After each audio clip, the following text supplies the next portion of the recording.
अक्टूबर, मुझे लगता है कि 7 अक्टूबर की तारीख जब भी हमारे सामने आती है तो उस समय वो जो बर्बरता हुई थी, मुझे नहीं लगता कि कोई भी इस चीज को सोच सकता था कि ऐसी बर्बरता होगी। आपके पास वापस लौटेंगे, इसी बीच एक बड़ी खबर का रुख कर लेते हैं। इजराइल पर हमास के हमले के 1 साल पूरे होने पर दुनिया के अलग अलग हिस्सों में आपको बता दें कि इजराइल के समर्थन में मार्च निकाले जा रहे हैं और ये तस्वीरें आपको दिखा रहे हैं। इसी सिलसिले में इंग्लैंड में के लंदन और जर्मनी के बर्लिन में लोगों ने इजराइल के समर्थन में प्रदर्शन किया और इस दौरान लोग इजराइल के झंडे लहराते हुए भी नजर आए, साथ ही जमकर नारेबाजी भी उन्होंने की है। ये तस्वीरें आपको दिखा रहे हैं, देखिए किस तरीके से यहाँ पर प्रदर्शन किया जा रहा है। इजराइल के समर्थन में ये लोग बाहर निकले हुए हैं, तस्वीरें आपके साथ। तो दुनिया के कई देश ऐसे हैं जहां पे नाराजगी जाहिर कर रहे हैं लोग। तस्वीर दिखा रहे हैं, आपको 3 तस्वीरें दिखा रहे हैं। हमास के हमले के देखिए 1 साल पूरे हो चुके, 7 अक्टूबर है आज।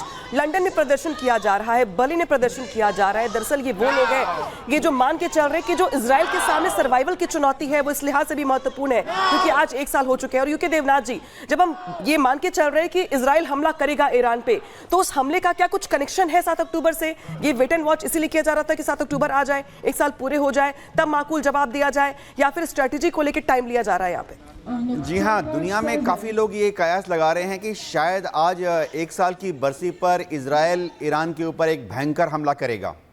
ये हो सकता है क्योंकि थोड़ा दिल का मामला है, थोड़ा दिमाग का मामला है, मामला सेंसिटिव है।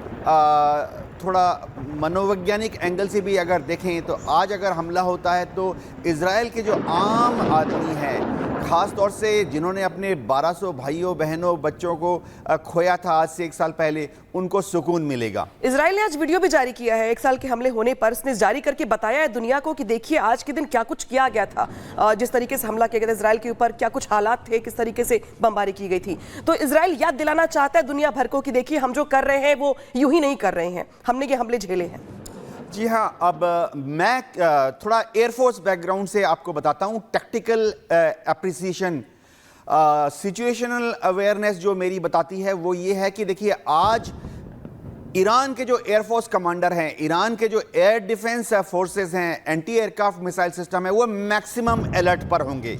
उनके जो सर्विलेंस रेडार हैं, उनके जो मिसाइल गाइडेंस रेडार्स हैं, उनके जो लॉन्चर्स हैं, द क्रू जो हैं, वो 2 मिनट्स रेडीनेस पर होंगे आज, क्योंकि ईरान के एयर डिफेंस कमांडर आज एक्सपेक्ट कर रहे हैं कि बहुत हाई चांसेस है हमले की। इसीलिए मेरे ख्याल से आज अगर इजराइल ईरान पर हवाई हमला करता है तो ये टैक्टिकल मिस्टेक होगी। देखिए, आपको दुश्मन पर तब हमला करना होता है जब दुश्मन हमला आशा ना कर रहा हो।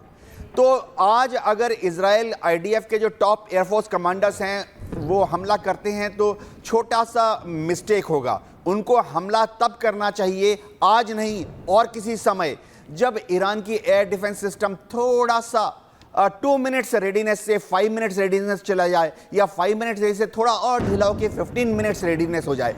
एयरफोर्स में रेडीनेस टाइम होती है alertness number 1 15 minute readiness, alertness number 2 5 minutes readiness, alertness number 1 2 minutes readiness. बिल्कुल सर, आप समझा रहे हैं कि किस तरीके से टेक्निकली ये चीजें हो रही हैं। आपके पास वापस लौटेंगे, लेकिन हम बता दें अपने दर्शकों को कि देखिए 7 अक्टूबर को कितनी बर्बरता के साथ ये हमला हुआ था। 7 अक्टूबर 2023 सभी को याद होगी।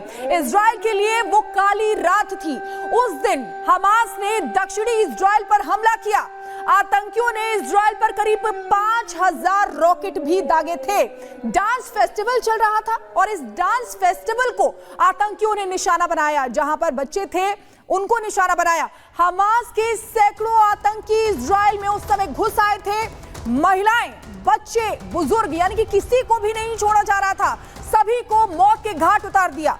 आतंकियों ने लोगों के घरों को आग के हवाले तक कर दिया था। घरों के साथ ही रहने वालों को भी जिंदा जला दिया था और डांस फेस्टिवल में घुसकर अंधाधुंध फायरिंग भी की थी। और मुझे लगता है कि जो भी ये देख रहा है, एक बार फिर से वो तस्वीरें उसकी आंखों के सामने आ रही होंगी कि किस तरीके से सड़क या घर जो जहां मिला उससे गोली मार दी।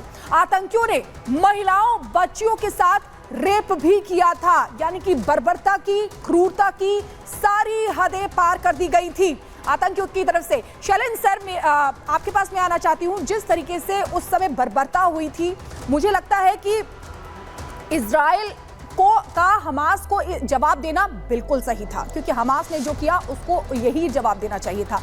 अब जिस तरीके से ये युद्ध आगे बढ़ रहा है, क्या लगता है आपको कि ये बिल्कुल ये जो युद्ध आगे बढ़ रहा है उसको देखकर आप क्या कहते हैं कि आज का दिन बहुत महत्वपूर्ण है? देखिए, वो स्ट्रैटेजी इजराइल ने तैयार कर रखी है, तो ये 7 अक्टूबर का उस स्ट्रैटेजी में बहुत बड़ा रोल हो सकता है। मुझे 7 अक्टूबर 3 तरह से देखने का तरीका है मेरा अपना। एक है कि आप इजराइल के पॉइंट ऑफ व्यू से देख लीजिए, हो सकता है पैलेस्टीनियन के पॉइंट ऑफ व्यू से देख लीजिए, और मैं आपको एक अपना इंडियन पर्सपेक्टिव बताता हूँ। आज इंडिया शुड बी लीडिंग कि आज ना हम इजराइल की साइड हैं ना पैलेस्टीन की साइड हैं, हम इंसानियत की साइड हैं। और अगर इंसानियत की मौत हुई है तो उसे सभी को मिलकर कंडेम करना चाहिए, उसके खिलाफ आवाज़ उठानी चाहिए। आपने अभी थोड़ी देर पहले बताया था कि किबुट्स जो एरिया है जहां पर सबसे ज़्यादा तकरीबन 1200-1300 लोग मारे गए थे, जो फेस्टिवल चल रहा था उसमें 370 लोग मारे गए थे।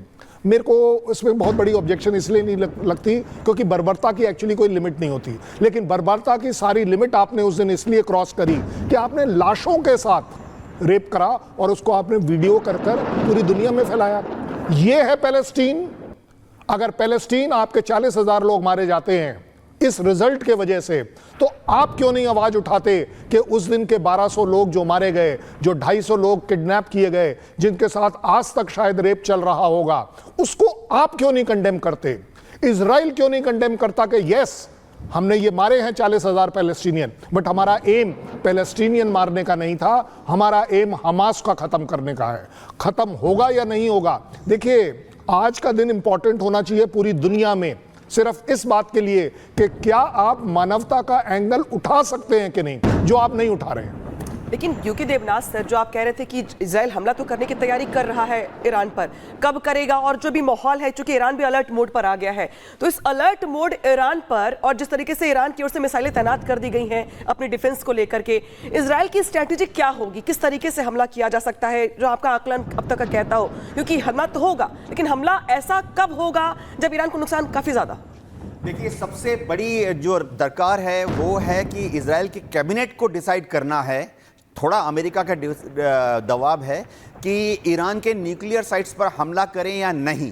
मेरा ग्रीन सिग्नल का वेट किया जा रहा है अमेरिका की ओर से, ग्रीन सिग्नल का वेट किया जा रहा है अमेरिका की ओर से। ग्रीन सिग्नल नहीं, अमेरिका थोड़ा ईरान को समझाने की कोशिश करता है, लेकिन अक्सर नाकामयाब हो जाता है।